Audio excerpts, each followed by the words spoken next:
Things. The first thing that I did was I have my 2x4 framing, and I call this the upper portion and this is the lower portion of the frame. And what we did is we laid them flat and we did a double stack. Just again, my laser level or normal level. And I laid them out 5 inches center. I gave myself 6 inches to fit into the space that we had. And then that way, then I just posted them on. And of course, we always test the lights to make sure that they're working before we install them. We like to install with the lights on. I still have my laser level up top for leveling purposes, but we want to always see the wall to see how it's being lit. So I always like to use a level just to always ensure that the MR product is installed perfectly level. So I'm going to utilize the pre-drilled holes that already come with the wall. And just since I'm by myself, I'm just using a little ledge piece underneath the frame just to help me level everything off.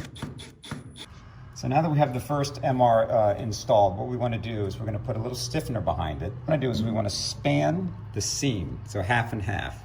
Now if we need to bridge this gap, we like to use horseshoe shims when we need to bridge this space in this gap.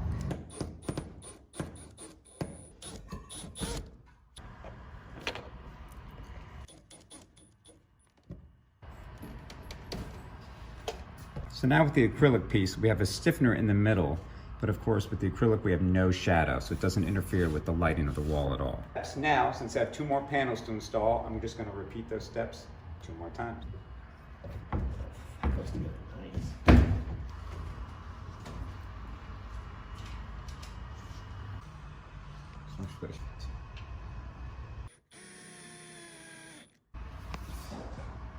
Now we're on the 3rd and final wall, and we're always just checking again, double checking, triple checking to make sure everything is nice and level and that the face is fitting well, and we're always checking and looking at the seams and making sure that they fit well, and there's a good example of a perfect fit. So here's a good example of the seams and making the seams disappear. We did a little test right here, and this is actually with silicone. As you can see, it's a great guide again to have the lights on. And then that way you can see, get the density of how much silicone or adhesive you need to put to actually match the lighting of the seams.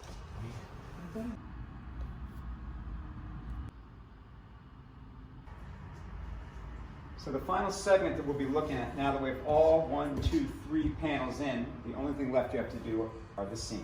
And again, that's why we work with the backlight on, so that we can see the light coming through, which will eventually, whether we're using silicone or adhesive, will go away.